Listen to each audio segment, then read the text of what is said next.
Hola, mi nombre es Darío y hoy te propongo ver una clase complementaria dentro del curso de práctica y organización de obra. La última de las reuniones, Juan Carlos Angelomé nos había propuesto abrir una nueva temática que es la gestión ambiental de las obras. Hoy lo que les propongo es hacer un poquito de foco sobre esto que es las condiciones y medio ambiente del trabajo, es decir, las cuestiones vinculadas con la salud y seguridad en el trabajo de todos nuestros trabajadores constructores. Si me permiten, voy a empezar a compartir la pantalla para dar inicio a esta pequeña reflexión complementaria, en donde un poquito el objetivo va a ser justamente ver esto de las condiciones y medio ambiente del trabajo.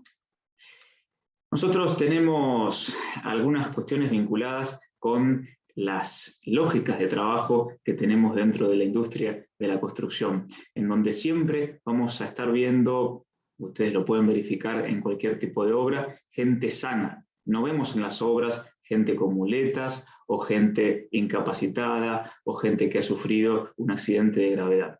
Todo lo que es el sector de la construcción emplea personas que tienen por ofrecer toda su integridad psicofísica. Entonces, cuando tenemos un accidente de trabajo, esa situación evidentemente pone en riesgo al trabajador y a su propia continuidad laboral, con lo cual esta sería una de las primeras aproximaciones que tenemos que empezar a trabajar, es decir, que la gente no sufra una situación que le coarte, que le limite su capacidad laboral.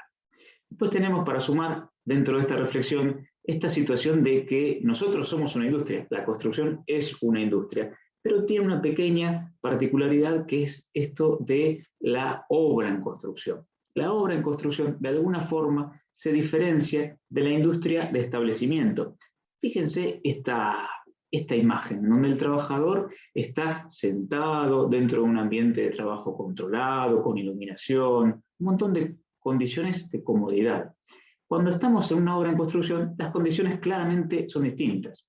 El desafío parecería ser por pasar nosotros a pensarnos, de alguna manera, como industria de establecimiento, es decir, lograr en las obras, en esta fábrica de departamentos, si quieren llamarla así, las condiciones de trabajo lo más parecidas posibles a una industria de establecimiento. Y acá aparece también este concepto que siempre nosotros venimos reforzando, que es el de las dimensiones de la obra. Es decir, intentaremos ver dentro de esta reunión siempre esto a través de estos 4 ejes. Y en ese sentido quería plantearles esta digamos, reflexión. ¿Cómo vinculamos la producción con la seguridad? ¿Sí? ¿Cómo vinculamos la jefatura de obra con el área de salud y seguridad? ¿Cómo organizamos una obra segura? ¿Cómo llegamos a tener una obra en donde tanto empresa como dirección como comitente tengan la tranquilidad de que es una obra segura?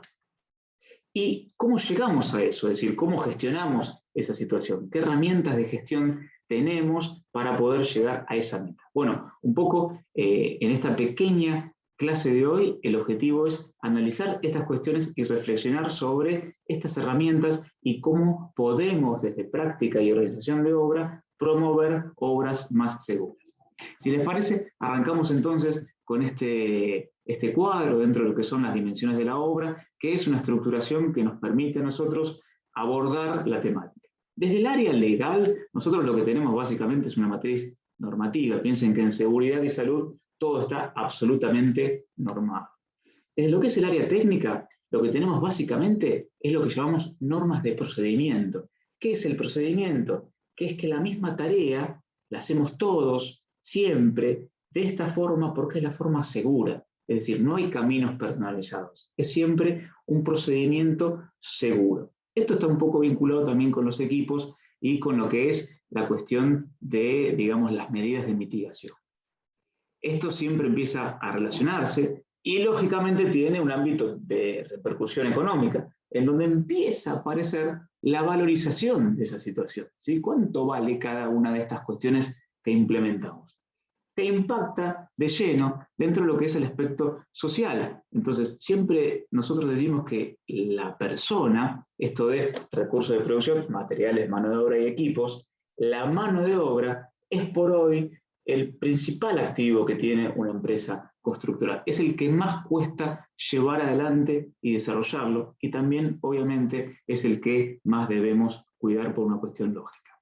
Entonces, todo esto empieza a relacionarse y tenemos que reflexionarlo siempre en cada cosa que tomemos o analicemos desde estos 4 puntos. ¿Por qué? Porque cualquier decisión que tomemos impacta directamente dentro del resto. Entonces, cuando llevamos adelante un proyecto, puede suceder un montón de cuestiones. ¿Cuáles son los riesgos que tenemos que atender dentro de lo que es el área de salud y seguridad específicamente?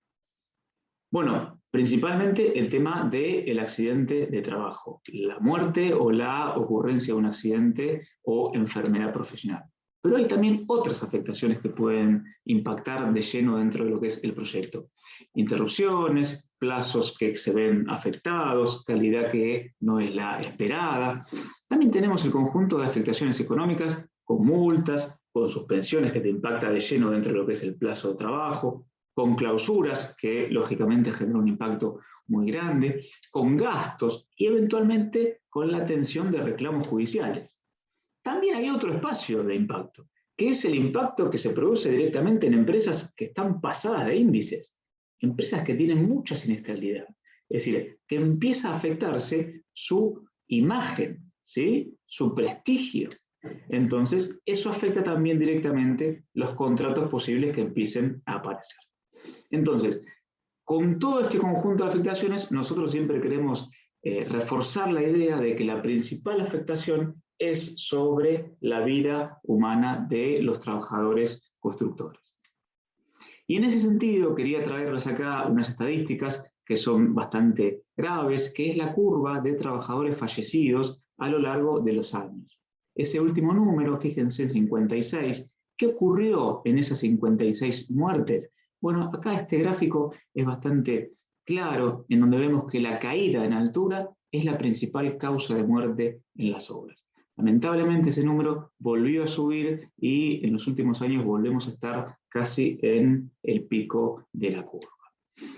Este gráfico también es interesante porque permite ver dos cuestiones, que es el ISAC, o sea, volumen de trabajo del sector, cruzado con lo que es la cantidad de accidentes, que es el índice de incidencia. Fíjense que la curva viene más o menos bajando. Llegamos en el último año a 95 puntos aproximadamente. Ahora, a mí me gustaría plantearles esta reflexión, que es que 95 es el promedio. Pero hay empresas dentro del sector de la construcción que hoy por hoy llegan a valores muy bajos, valores cercanos a los 5, 10 puntos. También tenemos empresas que están pasadas de índice y que están en los 170, 150 puntos. Entonces, ¿qué sucede dentro de la lógica de esas dos empresas? ¿Por qué hay tantas diferencias? Bueno, vamos a seguir reflexionando sobre esto en los próximos minutos, pero me quiero detener en ese dato. ¿Por qué hay empresas que llegan a esos valores tan bajos? Dentro de, como dice Juan Carlos, este vademecum de cuestiones que queremos ofrecerles, está también el tema de algunas definiciones, que es cómo aproximamos a la cuestión de salud y seguridad. Entonces, ¿el accidente de trabajo qué es? Es lo que sucede en forma instantánea, el hecho súbito y violento. La enfermedad profesional, por el contrario, requiere tiempo de exposición, por ejemplo, al ruido. Entonces se produce una hipoacusia de la persona. En ese sentido tenemos que salud y seguridad, salud es más moderno, no hablamos tanto de higiene, hablamos más de salud. Salud y seguridad es entonces lo que está vinculado con lo que le puede pasar al trabajador, que es el accidente de trabajo o la enfermedad profesional. Siempre nosotros vamos a reforzar la idea de que todos los hechos son evitables y que podemos trabajar mucho para poder hacer gestión previa y evitar el accidente o la enfermedad. En ese sentido, ¿cómo organizamos esto a nivel nacional? Bueno, en principio tenemos obras que no cumplen con el mínimo de la matriz legal, es decir, obras sin servicio de seguridad. El escalón siguiente es el escalón de cumplimiento, obra que tiene instrumento básico, que se llama programa de seguridad, que tiene servicio, pero en este ámbito es en donde tenemos estos enormes volúmenes de siniestralidad. Es decir, hay un estado de pobreza operacional que hoy por hoy lleva a esas situaciones. ¿Qué pasa entonces con las empresas que están un poquito mejor? ¿Por qué están mejor? Bueno, porque llegan un poco más adelante. ¿Y qué logran? Logran tener alguna sistematización de su gestión preventiva. Entonces, con mayor o menor, digamos, documentación u organización o sistematización, llegan a una gestión ordenada, que es lo que se llama un sistema de gestión integrado. El paso siguiente y superador es la certificación de ello. Por supuesto que esto, estamos dentro del campo de lo voluntario, pero de alguna manera es hacia donde deberíamos ir como sector si es que queremos mejorar nuestros índices y bajar la accidentabilidad. Siguiendo con algunas definiciones, esto del acto o la condición subestándar es justamente lo que provoca la situación del accidente. El incidente es lo que tiene el potencial, pero no llega a ningún problema. Accidente ya lo vimos, enfermedad también, y prevención es anticiparnos a todo eso.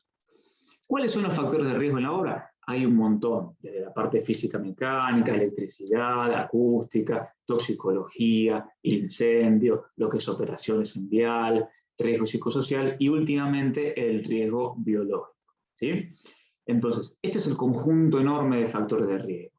Si esto lo tenemos que ver desde el punto de vista de las preocupaciones, ¿qué preocupa a nivel de los profesionales? Hicimos una encuesta hace unos años y fíjense cuál era la respuesta a esta pregunta. Bueno, capacitación, sanción, incumplimiento de normativa, supervisión, por ahí fíjense que pasaba esa preocupación dentro de los profesionales. Cuando hablamos de desvíos operativos, solamente quería acá mencionarles por dónde pasa la mayor parte de los temas. Dijimos que altura era lo que más cantidad de accidentes graves generaba.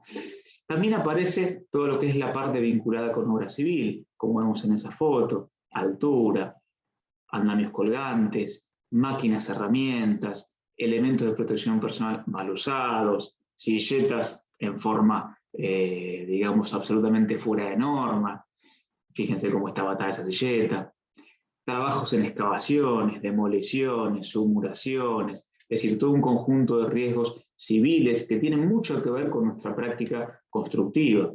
Máquinas, herramientas, falta de resguardos, digamos, protecciones que no existen, productos riesgosos como el asbesto, electricidad. Es decir, por acá pasa el mayor conjunto de desvíos operativos, según estas fotos, que son todas correspondientes a la Superintendencia de Riesgos del Trabajo, que siempre pueden ocasionar y terminar en esto, que es el accidente. Tenemos también dentro de lo que es el sector, lo que es el sistema inspectivo. Acá yo les puse todos los organismos que pueden inspeccionarnos dentro de una obra en construcción, sea desde la UART, sea desde el IERIC, que es un ente mixto, sea desde lo que es Ministerio de Trabajo, a nivel local la Agencia Gubernamental de Control, el Departamento de Salud y Seguridad en el Trabajo del sector sindical, la Superintendencia, la Subsecretaría de Trabajo, con todas las posibilidades como autoridad local de sancionar, de multar, de clausurar una obra cuando no cumple con esta matriz legal que tenemos del sector. Siempre existe una relación objetual de la persona con el elemento de protección personal, ¿sí? Entonces ahí aparece el casco, el zapato, el arnés. Pero nosotros debemos, cuando gestionamos seguridad, ir un paso más allá. Ese paso más allá es el elemento colectivo, es decir, lo que protege a todos debe primar sobre lo que protege a la persona. El caso típico, la baranda debe ser más importante que el arnés, ¿sí? Muchas veces son complementarios, pero siempre quédate con esta idea, que lo colectivo tiene que ser más importante que lo individual. Y en ese sentido, cualquier riesgo laboral que tenemos en una obra, de cualquier tarea que hagamos, siempre genera riesgos. ¿Cómo los atendemos? ¿Cómo los abordamos? En principio, siempre hay que saber a qué es lo que nos enfrentamos, o sea, evaluar. Después intentás eliminarlo. Si no puedes eliminarlo, ¿qué es lo que generalmente sucede? Empezás a proteger. Entonces, protección colectiva. Luego, el procedimiento. Luego, la gestión administrativa. Y luego, en último lugar, el elemento de protección personal, ¿sí? Y por supuesto, hay que controlar. Si no controlamos, no se cumple todo lo que es esta gestión eficiente. Nosotros tenemos dentro del desarrollo de proyectos un espacio, que es el espacio productivo, que tiene como, digamos, dos puntas, la punta previa y después la parte posterior. En la etapa ejecutiva aparecen los servicios de seguridad, que como ven allí empiezan a también superponerse.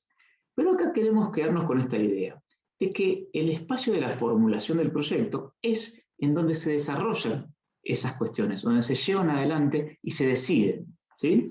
En lo que es la formulación del precio de venta. En ese sentido, siempre aparece esta idea de cómo gestionamos el riesgo laboral. Entonces acá la cuestión de los parches puntuales evidentemente no sirve. Tenemos que lograr esta parte de poder introducir esta integración. Entonces, acá quisiera plantear estas dos ideas. Primero, la planificación de seguridad y luego la supervisión de seguridad, ¿sí? Etapa analítica y etapa ejecutiva. En etapa previa, en los estudios, ¿cómo? Sumando herramientas. ¿Cuáles son esas herramientas? Principalmente 4, que es el pliego, ¿sí? Existir un pliego, prescribir todo, la existencia del itemizado, controlar documentalmente y ejecutar el control operativo, preparar el control operativo a posteriori. Desde la parte de supervisión de la obra, es decir, desde las empresas, entonces, ¿cómo lo hacemos? Con análisis preconstrucción, con esto de procedimentar todas las operaciones, con sensibilizar al trabajador y con desarrollar una cultura preventiva. Todo esto siempre lo integramos entonces con lo que es el hecho de las herramientas de salud y seguridad. ¿Sí? Entonces, ¿cuál sería la primera? El pliego. El pliego es lo que te lanza la obra. Entonces, ¿quién confecciona el pliego? Bueno, el proyectista. ¿Qué requisitos establece ese pliego? Puede establecer un montón de cuestiones. Acá en la pantalla tienen algunos de los elementos que podría estar establecido por ese pliego que desarrolla el proyectista, ¿sí? Ahora vamos un paso más. ¿Cuándo se cotiza esto? ¿Se cotiza realmente hoy por hoy en el sector todo esto? Y si lo cotizamos y lo certificamos, ¿no estaremos en muchas mejores condiciones para poder atender la cuestión preventiva? Entonces, acá quisiera proponerles, siempre desde este trabajo en donde el precio es una herramienta pedagógica, esta lógica. Nosotros formulamos un proyecto. Tenemos una etapa de análisis y una etapa de ejecución. Llamamos a la licitación, tenemos el precio, luego adjudicamos, tenemos las obras y llegamos a la culminación del proceso. Dentro del precio tenemos esta instancia de analizar, todo lo que ustedes hicieron, analizar, la cualificación, la cuantificación y llegar a lo que es la formación del precio, ¿sí? El precio como bisagra nos permite después pasar a la etapa ejecutiva, en donde, como nos enseña Juan Carlos, tenemos todo lo que es la parte de planificación, la parte de programación, la parte de, acá le sumamos, programación de salud y seguridad y la ejecución. Entonces tenemos en esto de la etapa analítica y la etapa ejecutiva, empezamos a sumarle el agregado de salud y seguridad, ¿sí? Y la gestión del riesgo. Entonces, en el espacio de la obra, empieza a aparecer las cosas que de alguna forma tuviste que haber pensado cuando desarrollabas el precio de la obra. ¿Cómo formamos el precio de la obra? ¿Cómo formaste el precio de la obra en tu trabajo práctico? Analizaste el costo directo, le sumaste los gastos generales directos, los indirectos, le sumaste el beneficio, trabajaste en la previsión del costo financiero y llegaste también a sumar algo de impuestos. Eso te conforma el precio de venta masivo, ¿sí? Esto es básico y ya todos lo sabemos. Con eso, ¿desde dónde lo abordamos? Desde el estándar de producción. ¿El estándar de producción qué fue? El tiempo de preparación, más el tiempo de producción plena de la tarea, más los intervalos de espera, más el tiempo improductivo, ¿sí? Con eso llegamos a la lógica del estándar. Ahora, la lógica del estándar ¿incluye las cuestiones vinculadas con la seguridad operacional? ¿Incluye ese numerito que tenemos como estándar, el armado y la configuración de todo un medio ambiente de trabajo seguro? Lo dejo como reflexión. Entonces, Parecería, quizás, y es un poco lo que estoy proponiendo, que la existencia de un rubro independiente bien desarrollado va a permitir hacer un análisis más profundo de esa cuestión del precio. ¿Sí? Entonces puede aparecer el rubro aperturizado en cuáles sus rubros. Bueno, acá tienen algunos. ¿Sí? Entonces, cuando la empresa empieza a cotizar o a desarrollar una formulación de precio, analizando pormenorizadamente esto, empieza a estar en mejores condiciones de después llevarlo adelante en forma concreta. Porque acá, dentro de lo que es la producción, aparecen un montón de temas, ¿sí? Infraestructura de producción básica, cualquier obra tiene, que es esto que ven acá, o en situaciones de obra más compleja, aparecen todos estos elementos. Empieza a ser la infraestructura de producción, el layout de producción, muchos vinculados también con el área de seguridad. Después tenemos los requisitos sanitarios que toda obra tiene y que está también normado en función de este ábaco que ustedes ven en pantalla. Es decir, empieza a tener todo un volumen de fábrica de departamentos o fábrica de volumen construido. Hay que hacer eso de la industria de establecimiento. Y esto nos acerca a esa idea. Después tenemos también, por otro lado, y esto ya pensando en qué define el pliego, los controles documentales, toda la carpeta técnica, el legajo técnico que vas a pedirle a la empresa constructora para poder ingresar a tu obra. Y acá nos detenemos y dejamos solamente este llamado de atención de que el monotributista está por fuera de nuestra ley 2250 y que no debe entrar a una obra en construcción, está fuera del régimen, ¿sí? Eso quedará para una reflexión a posteriori. Pero este es el conjunto documental que tenemos. Y en ese sentido, tenemos entonces ya algunas herramientas de gestión que queríamos ofrecerles, o por lo menos sumar a la reflexión dentro de todo esto que venimos proponiendo. ¿Qué podemos hacer para poder entonces tener una obra segura? Dijimos que el acto con la condición subestándar es lo que genera el accidente, porque va a provocar el incidente, que va a resultar en un accidente y que va a producir un daño, o a equipos, bienes o a la persona. Entonces, ¿dónde trabajamos? Bueno, en la observación activa, en estar atentos y en poder reportar y analizar todo lo que veamos y detectemos. Esa es la base de la pirámide accidentológica, ¿sí? Ahí trabajamos, en el acto antes de que se produzca el incidente y, por supuesto, anticipándonos al accidente. En ese sentido, anticiparse a todo lo que sucede en la obra, como bien dice Guillermo Méndez, es lo que hacemos como profesionales. Anticipamos siempre todo lo que sucede. Y en el área de seguridad nos anticipamos en lo que va a suceder. Entonces, el desvío, si se produjo, ya estamos llegando tarde, ya está la acción reactiva. Nosotros proponemos una actitud proactiva y siempre tener la mirada en evitar el siniestro. Anticiparse, siempre anticiparse. Entonces, la obra continúa, no tenés mermas de producción, no tenés interrupciones, no tenés multas, suspensiones o accidentes. En ese sentido, fíjense esta pirámide de Henrich que deseaba, digamos, establecía esta relación numérica entre situaciones menores de incidentes y la producción del mortal. Entonces, lo que uno propone es trabajar desde antes del incidente. Y eso requiere un conjunto de profesionales que estén, digamos, despiertos, que estén activos, que estén involucrados básicamente con lo que es la gestión preventiva, ¿sí? Especialmente en lo que es el área, es decir, el capataz y el auxiliar de seguridad, el técnico de seguridad, por supuesto con el responsable, involucrados y anticipadamente gestionando todos los temas. Acá, para complementar un poco y condimentar esto con los roles profesionales que vimos inicialmente en el curso, les traje un poco cuáles son, digamos, la incidencia o la mirada de los roles. ¿Qué rol involucramos? Vamos al listado, ¿les parece? Comitente, público-privado. Proyectista, ¿sí? Que es el primero, el que define la cosa, el que define el pliego. Después tenemos el director de obra o inspector de obra, tenemos también todo lo que es sus asistentes, y en verde empieza a aparecer la escala desde las compañías, el directorio, su gerencia, su coordinador de obras, el conductor de obras, jefatura de compras, jefatura de obra, el jefe de producción como un escalón un poquito más bajo en obras más grandes, el responsable profesional de seguridad, su auxiliar, el capataz general, el capataz de área, el puntero, las cuadrillas, ¿sí? El gerente de proyecto, estos roles nuevos que aparecen, supervisor de obras con una mirada externa, el preventor es el que hace las visitas por parte de la compañía de seguros, y el inspector de la policía del trabajo local.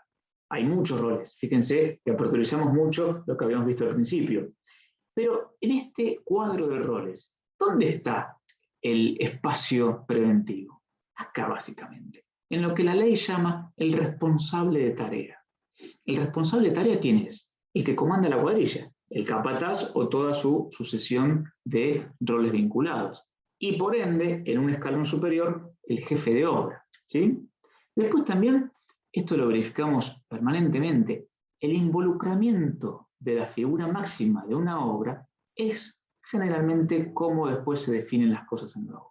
Un director de obra involucrado genera una obra segura, siempre.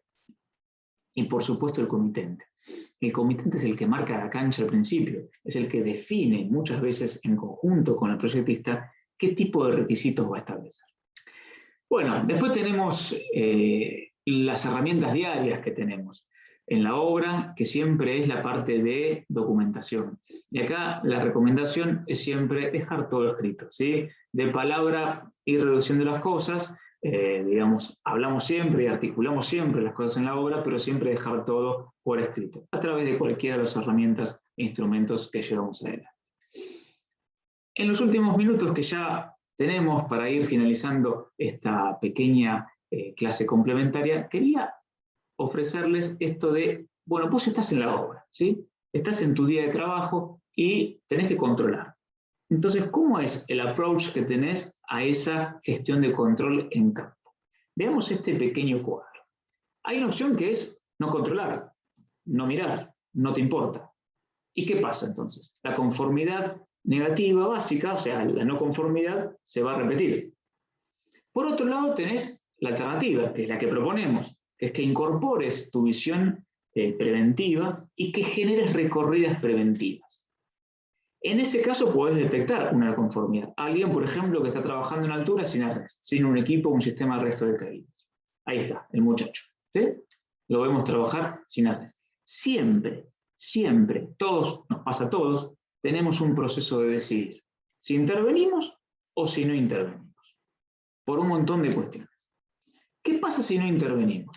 Si no intervenimos, el trabajador no va a tomar conciencia del acto inseguro, todos pierden la oportunidad de mejora, se va a seguir repitiendo esto, se ataca a la cultura operativa de la empresa y de la obra, entonces la no conformidad se va a repetir. Si intervenimos y reportamos, que es lo que hay que hacer, por eso está en verde, hay dos alternativas. Una es comunicar y hacerlo negativamente, hacerlo desde el reproche, hacerlo desde el ataque personal, o hacerlo y no seguirlo, ¿sí? No seguir el desvío hasta su resolución. Entonces, hay un proceso también que se produce de degradación de la cultura preventiva en la obra. ¿Qué pasa? El desvío se va a repetir. Entonces, decidiste intervenir y trabajar en forma preventiva. Entonces, ¿qué es lo que haces? Comunicamos efectivamente. Esto es un proceso de trabajo desde la psicología, que se puede complementar, desde el liderazgo, hay un montón de formas. Pero básicamente identificás causas básicas, evitás las causas directas, las indirectas, e intentás trabajar en que todo se documente y se reporte ese desvío. Entonces se incorpora la mirada preventiva y se incorpora el proceso de mejora. ¿Qué es lo que sucede luego? Esto no va a, teóricamente, reocurrir, entonces mejoramos la seguridad, ¿sí? Mejoramos la gestión. La obra continúa y no se produce esto que estaba antes del accidente, ¿sí? Esto nos pasa a todos, lo que está acá planteado dentro de este cuadro, y lo que proponemos es esto de incorporar la visión activa, la recorrida preventiva, intervenir siempre e intervenir en una forma eficiente, positiva. Bueno, para ya terminar, no podemos dejar de mencionar esta situación del SARS-CoV-2, del COVID-19. Entonces, ¿qué es lo que nos dejó, o nos deja, o nos está dejando, o nos dejará esto? Bueno, en principio hemos tenido protocolos, ya desarrollamos protocolos a nivel sectorial, a nivel institucional, a nivel profesional. El protocolo es el paso y la secuencia detallada dentro de lo que es un proceso, que está aperturizado o detallado con procedimientos. El procedimiento, que es, bueno, ya lo definimos, es el método de ejecutar alguna cosita. Un procedimiento o varios procedimientos hacen a un protocolo. Pero lo más importante, que creo que llegamos adelante con todo esto, es que hemos procedimentado nuestra tarea, hemos procedimentado muchas operaciones. Hoy por hoy, cuando ingresas a una obra, tenés un montón de rutinas de ingreso. Tenés además esto que hemos sumado del control administrativo. Hoy cada vez que entras a una obra, completás por lo menos 2 planillas. Entonces, a lo que ya haces, le sumás el control administrativo.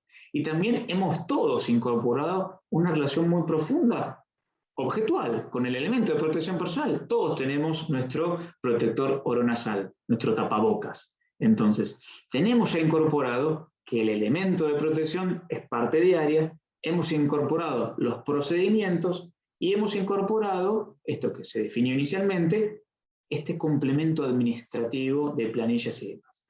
Entonces, cuando superemos todo esto, lo que felizmente debería quedarnos es justamente el tema de qué vamos a poder hacer para mejorar como sector dentro de esta incorporación de procedimientos, rutinas, gestión administrativa. Y allí, para ya terminar esta reunión, quería dejarles esta idea, que es una idea que está muy desarrollada a nivel global, que es esto de la visión cero. ¿Qué significa visión cero? Es hacia dónde vamos, cuál es el camino que debemos desarrollar para justamente llegar a la idea del cero accidente. El cero accidente a veces quizás es una meta, digamos, imposible de alcanzar, pero es siempre el objetivo que tenemos que tener y un poco digamos, hacia dónde tenemos que apuntar desde todos los roles profesionales que tenemos. Cuando lo empezás a trabajar, esta es la curva de Bradley, quien quiera ahondar en ello, lo primero que pensás es que el cero es imposible, no se puede hacer esto.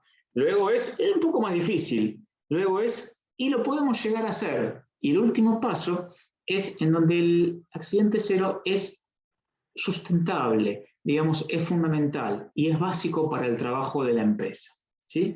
Entonces, empezamos la reunión un poco con los índices, ¿se acuerdan? En donde veíamos que había 95 puntos. Y yo les dije que había empresas que llegaban hoy a 5 puntos, a 10 puntos. Entonces, ese tipo de empresas son las que hoy lideran el mercado y les que de alguna forma marcan por dónde pasa la cuestión de la gestión preventiva. ¿Cómo hacen esas empresas? Bueno, básicamente lo que hacen es incorporan eso en sus costos. La gestión preventiva está incorporada a la formación del precio, ¿sí? Está incorporada como una partida presupuestaria. Y no estoy hablando de empresas grandes de más de 500, 600, 1000 empleados. Estoy hablando también de empresas pequeñas, inclusive pymes, que incorporaron la lógica de contemplar el ítem, de tenerlo previsto en su estructuración de costos. Entonces, cuando lo tenés previsto en tu estructuración de costos, es mucho más fácil llevarlo adelante en campo, en la etapa productiva, ¿sí? Y es un poco ahí hacia donde intentaremos ir dentro de lo que es el desarrollo del sector de la construcción, siempre involucrándonos en todos los roles profesionales que llevemos adelante. Y de alguna manera eso es lo que nos va a dar esto de el orgullo operacional, es decir, o el orgullo operacional de la empresa constructora que trabaja para lograr accidente cero. Esto de la visión cero que un poco dejamos acá como idea final, norte y propuesta de trabajo para todos. Bueno, por parte mía, muchas gracias por la clase esta, clase complementaria dentro de lo que es el curso de práctica y organización de obra. Muchas gracias.